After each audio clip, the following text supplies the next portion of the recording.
Olá, amigos, nossa saudação fraterna a todos, rogando a Jesus bênçãos e paz para todos os corações. Que os lares que sintonizarem a nossa live, agora ou no futuro, possam receber essas mensagens para a reflexão da doutrina de Jesus, que hoje o Espiritismo procura ampliar os nossos entendimentos. Hoje nós vamos falar acerca da reencarnação, dando alguns exemplos das encarnações do guia espiritual de Chico Xavier, o nosso Emmanuel. E com isso nós estamos querendo reforçar essa ideia do retorno do espírito, mostrando que em cada encarnação nós recomeçamos ou damos continuidade ao trabalho que fizemos na outra encarnação. Então, os valores que nós vamos conseguindo nas diversas encarnações, eles não ficam perdidos. Eles, na encarnação seguinte, nós vamos recebendo, assim como ideias inatas, né? Como determinadas aptidões para uma profissão, para uma outra prática, eu diria assim, moral, né? Que pode ser para o bem ou para o mal, depende. Então, os valores que nós vamos adquirindo, eles vão ficando registrados no espírito e nós vamos com isso, na nossa romagem, né, reencarnatória, nós vamos tendo a possibilidade de retomar trabalhos realizados em encarnações passadas, né? Transatas. Então, com esse relato que nós vamos apresentar hoje, nós vamos relatar para os irmãos as 12 encarnações do Espírito Emmanuel. Então, nós vamos ver como esse Espírito desenvolveu toda essa sabedoria, porque nós podemos perceber pelas inúmeras obras que ele mandou pelo Chico Xavier, que ali nós podemos observar uma inteligência, um sentimento amorável pelo próximo de grande quilate. E isso, como disse Jesus, a cada um será dado será dado de acordo com suas obras. Então é isso, nós vamos recebendo o produto do nosso trabalho. Então isso quer dizer o quê? Que na encarnação presente, hoje, quanto mais nós pudermos nos desenvolver espiritualmente, melhor. Porque nós vamos somar essas experiências, as experiências que já tivemos de outras existências. Então, ao retornar ao plano espiritual, nós vamos levando mais um pequeno acervo, vamos assim dizer, de valores morais que vão se incorporar ao conjunto de valores morais existentes já no espírito, e em nós mesmos, né? Mas considerando que nós aqui somos apenas uma parte do espírito que mergulhou na matéria, que nós chamamos de alma, ao desencarnar, nós vamos devagarinho retornando à nossa individualidade cósmica, né? Ao eu divino, a essa consciência imortal que nós somos. Então, a proposta é sempre buscar o norteamento que Jesus nos dá no seu Evangelho, para, de acordo com esse norteamento, nós pudermos realizar obras cada vez mais amoráveis, mais fraternas, procurando entender o nosso irmão, entender as nossas dificuldades, inclusive, porque ainda temos muita imperfeição, mas nós devemos nos agarrar exatamente nos valores morais que já temos, que nós já temos sentimentos nobres, só que nem sempre nós estamos dispostos a aplicá-los, né? Esses sentimentos nobres, nós vamos desenvolvê-los ainda mais, né? Ainda mais no, no relacionamento com o nosso próximo, né? No relacionamento com o nosso próximo. De formas que, então, é, a encarnação ela é de um valor inestimável, porque cada um de nós estamos aqui, porque nós somos espíritos, né? Nós somos essa consciência imortal. Nós estamos aqui numa experiência humana, né? Uma experiência humana. Nós somos espíritos numa experiência humana. Nós não somos humanos numa experiência espiritual, não é isso. Nós somos espíritos numa experiência humana. E essa experiência, quanto mais ela estiver assim, revestida, né, de amor ao próximo, de desenvolvimento das nossas faculdades, melhor a nossa vida será, porque todos nós queremos ter uma boa vida. Porém, é preciso que nós entendamos que nós temos uma vida física aqui, né, nessa horizontalidade, na matéria que nos serve, mas nós precisamos trabalhar de uma forma vertical, né, para a nossa experiência espiritual. Então, se nós somos espíritos em uma experiência humana, que essa experiência humana seja cada vez mais revestida de valores morais dignos, cristãos, para que essa experiência que nós estamos aqui possa resultar num processo evolutivo significativo, porque isso vai representar os valores, o produto do nosso trabalho. Então, é onde está ali a questão da fora da caridade não há salvação, no sentido de que a caridade é um exercício, né? É o amor em ação. Deve ser, porque nós poderemos fazer a caridade por dever, por uma questão ética muito, muito importante, mas ainda horizontal, né? Porque a caridade verdadeira vai ser aquela que procede do coração, onde nós vamos aplicar aquele ato de uma forma afetiva, onde o amor, né, precisa estar dando as cores para aquela ação, onde o sentimento deve estar acompanhando aquela coisa material que está sendo passada para o nosso semelhante, sejam valores monetários, sejam valores outros físicos, sejam palavras, orientações, que elas sempre possam estar revestidas de amor.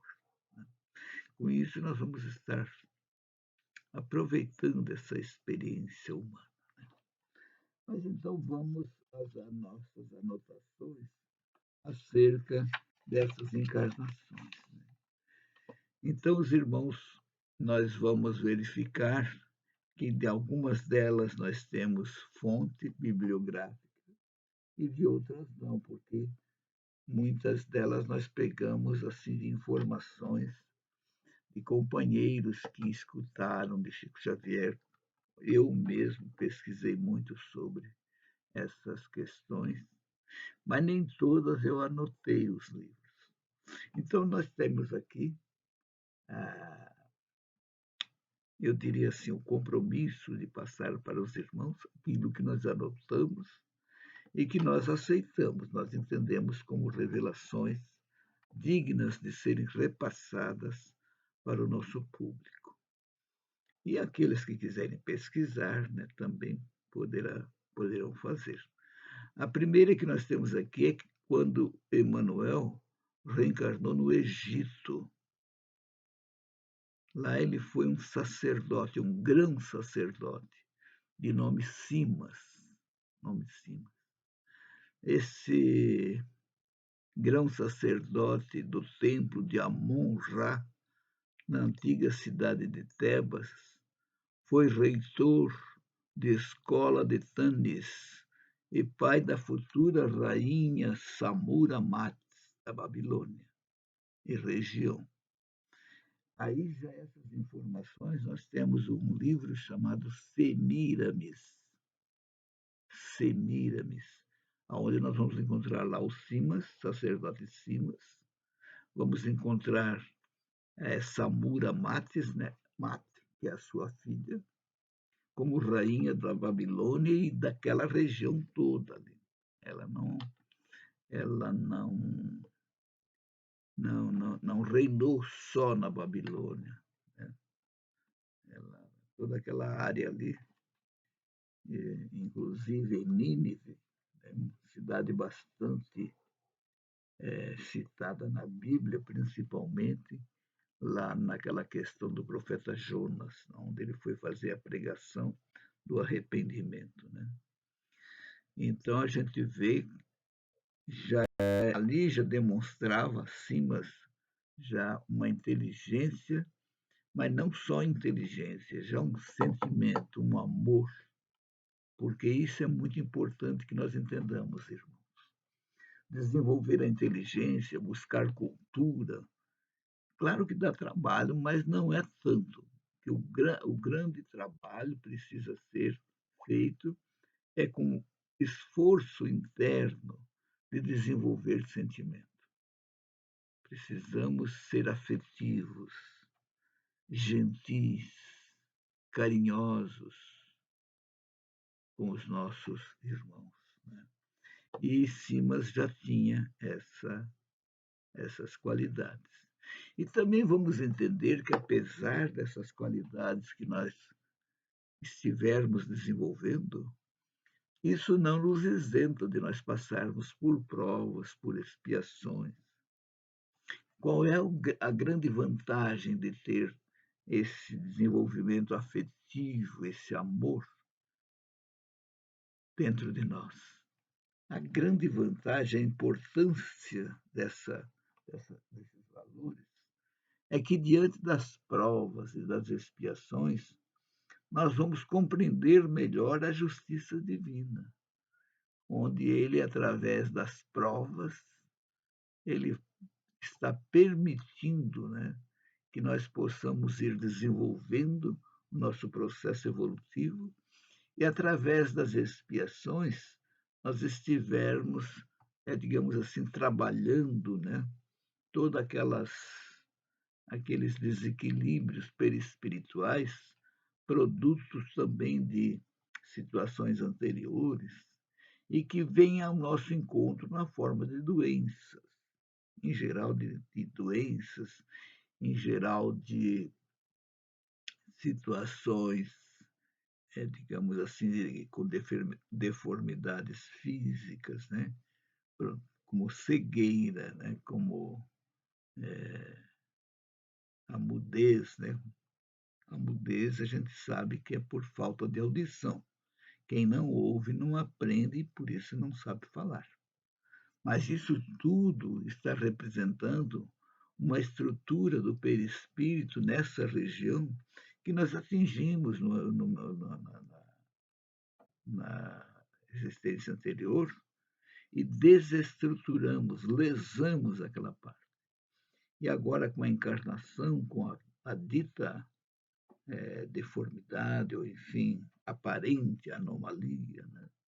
nós estamos fazendo com que, através daquela situação, a gente trabalhe esse essa estrutura perispiritual que foi lesada, porque é fácil da gente entender. Por exemplo, no passado, num certo momento, digamos que a gente tenha tirado a vida de alguém com um revólver, um tiro,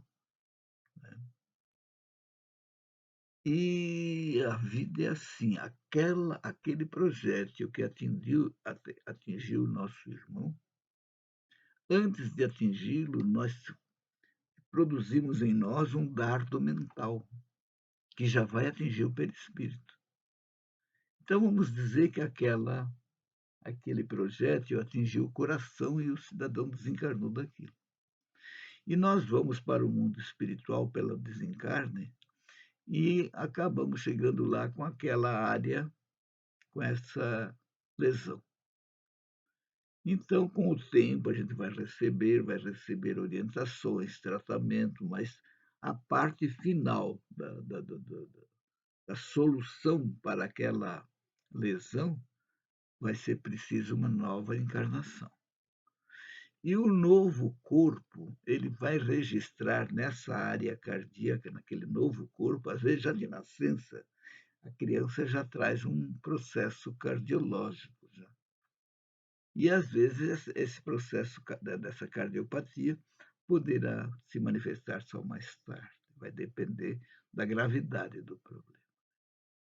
E então isso vem para que nós possamos ir redimindo essas nossas.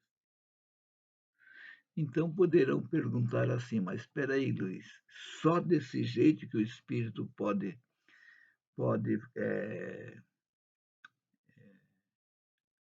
regular, né, aquela lesão?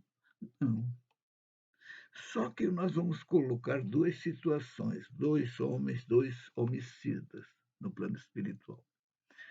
Então nós vamos encontrar ali um que incorporou a culpa, chega lá culpado, com nossa, eu fiz isso, eu fiz aquilo, e é oferecido para ele situações para ele mudar o foco mental, mas não tem jeito. Então ele vai ter que voltar para esquecer daquilo ali e poder passar pelo processo reparatório fisicamente.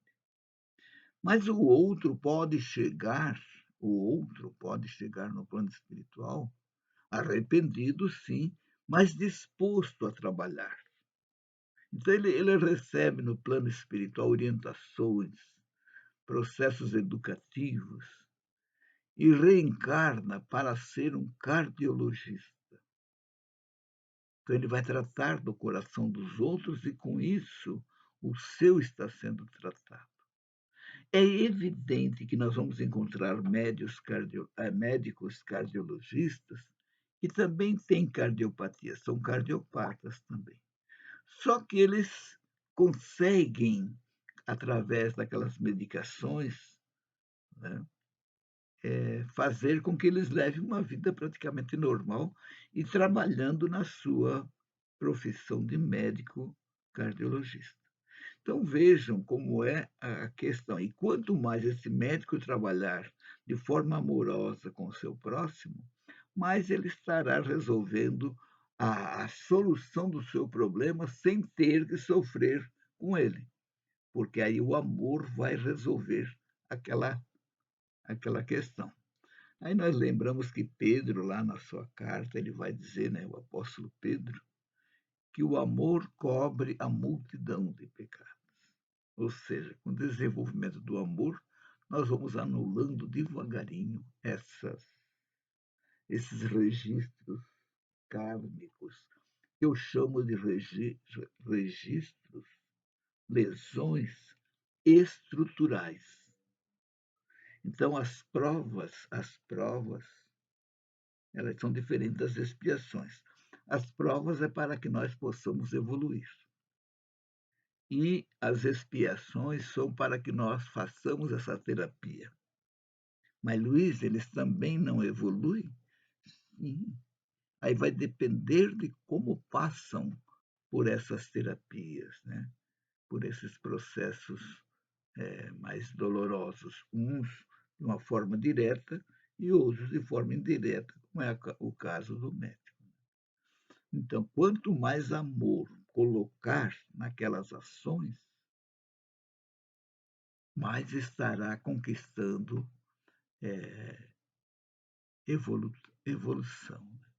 Quanto ao outro que veio, que era o chorão, né? O choramingava, porque que fez aquilo, coisa e tal, ele também vai poder progredir, mas ele deverá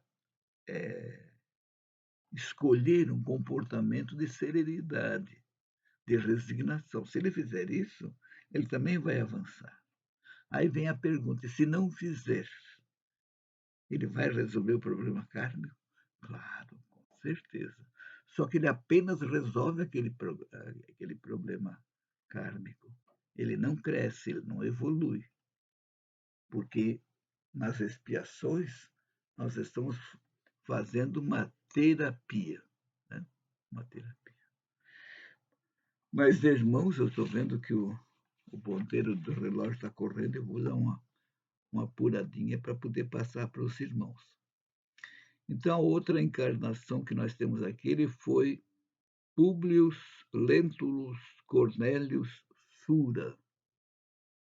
Ele foi depois, quando Públio, esse que nós conhecemos, Lentulus Cornelius ou Lentulus Cornelius, esse foi neto dele mesmo, porque esse Públio, que está no livro há 2000 anos, era a reencarnação do Sura, do Públio Lentulus Cornelius Sura.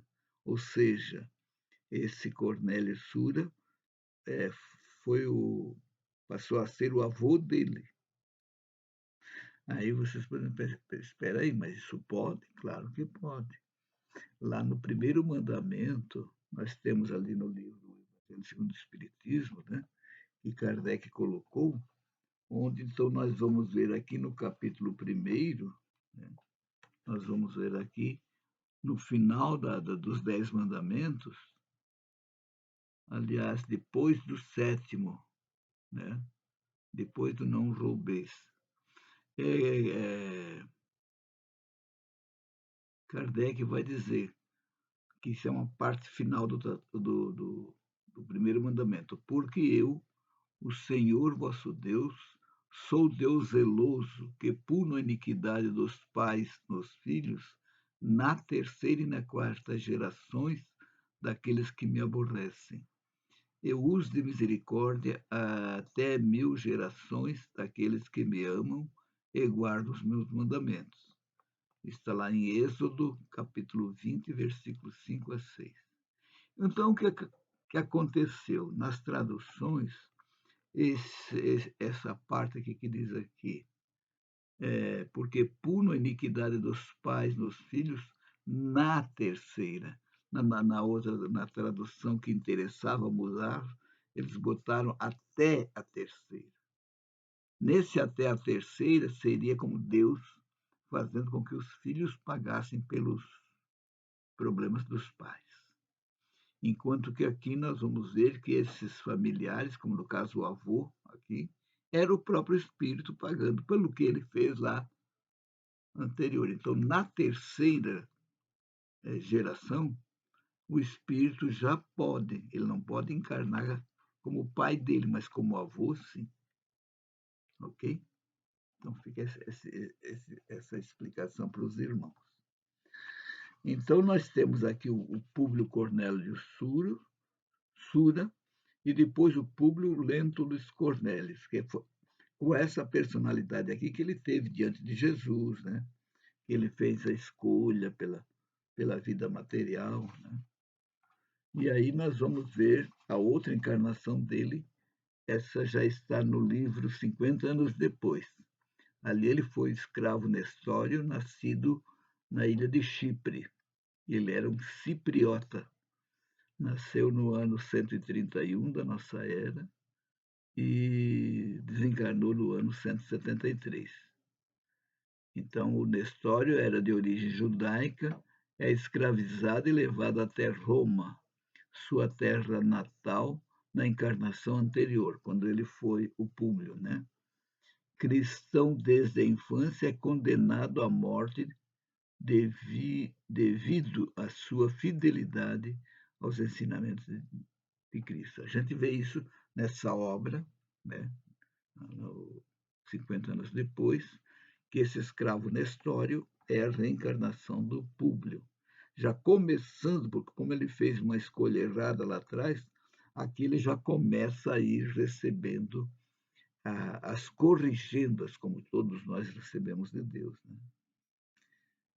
Então, nós encontramos também aqui, na França, no ano 439, ele reencarnando como São Remígio,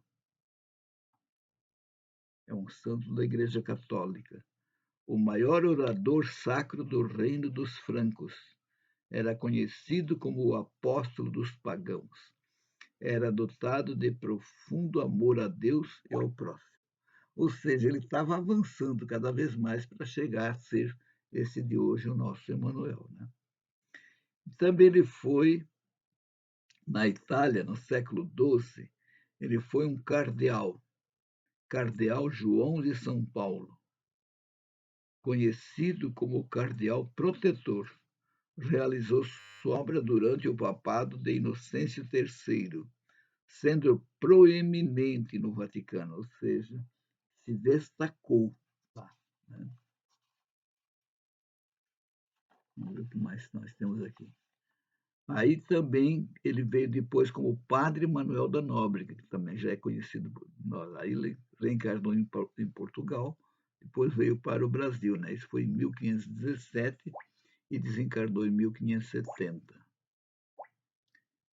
Depois ele vai estar na Espanha como Padre Damiano, no ano 613 que ele reencarnou na Espanha. Não temos a data do seu desencarne. A informação da existência do Padre Damiano, os irmãos vão encontrar no livro Renúncia. Renúncia, né? Então, ele combateu o fanatismo católico e as penas políticas na Inquisição. Abraçava no íntimo as premissas da doutrina espírita mesmo antes do seu aparecimento. Hoje, quando nós estudamos o Evangelho Redivivo, né, editado pela Federação Espírita Brasileira, nós vamos encontrar ali 4 palavrinhas que o Evangelho precisa ser conhecido, meditado, sentido e vivido. Essas frases estão lá no livro Renúncia, passadas por Alcione, mas ela, por sua vez, aprendeu com o padre Damiano. O padre Damiano, que é o verdadeiro autor dessa frase, que o Evangelho precisa ser conhecido, meditado, sentido e vivido. Depois ele vai reencarnar também na França como Jean-Jacques Turville, no século XVIII. Ali ele trabalhou como educador. Aí depois ele vai reencarnar como Padre Amaro, aqui no Brasil, no século XIX.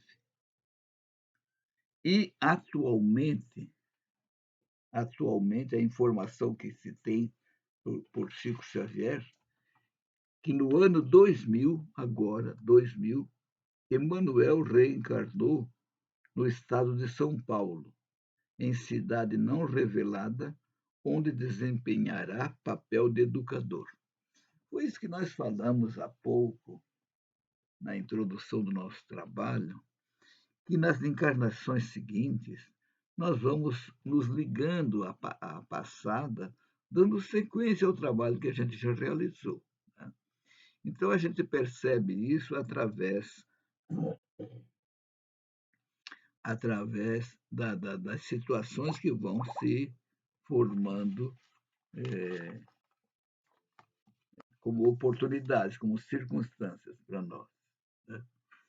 Então, eu lembro muito bem que eu, Luiz Miller, com 12 anos, eu já estava em farmácia. Alguém me indicou, né? Então eu passei a minha vida praticamente em farmácia. Quer dizer, eu tive facilidade para entender aquilo ali. Isso vem de trás, né.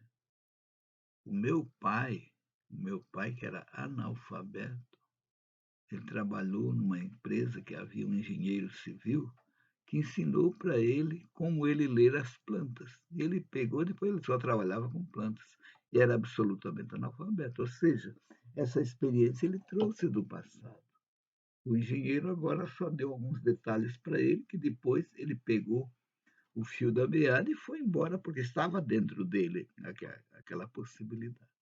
E assim, cada um dos irmãos que estiverem nos ouvindo poderão fazer assim uma espécie de histórico de si mesmo e lembrar daqui dessa encarnação como chegaram a aprender o que estão fazendo. Mesmo que estivesse fazendo curso, faculdade, mas nós vamos encontrar nas faculdades pessoas com mais facilidade e pessoas com menos. Tem pessoas que não tem jeito, você pretende ensinar, mas está bloqueado. Não é que está bloqueado, é porque não existe aquela base, aquela estrutura básica para dali para frente continuar o processo. Nós queremos aproveitar para agradecer a todos que estarão entrando em contato com esse nosso vídeo, esperando ter levado alguma informação importante acerca da reencarnação, onde nós vamos vendo que na reencarnação nós vemos a justiça de Deus, que dá a cada um segundo suas obras. Muito obrigado a todos. Fiquemos todos em paz, com Deus e com Jesus no coração. Muito obrigado. Muita paz a todos.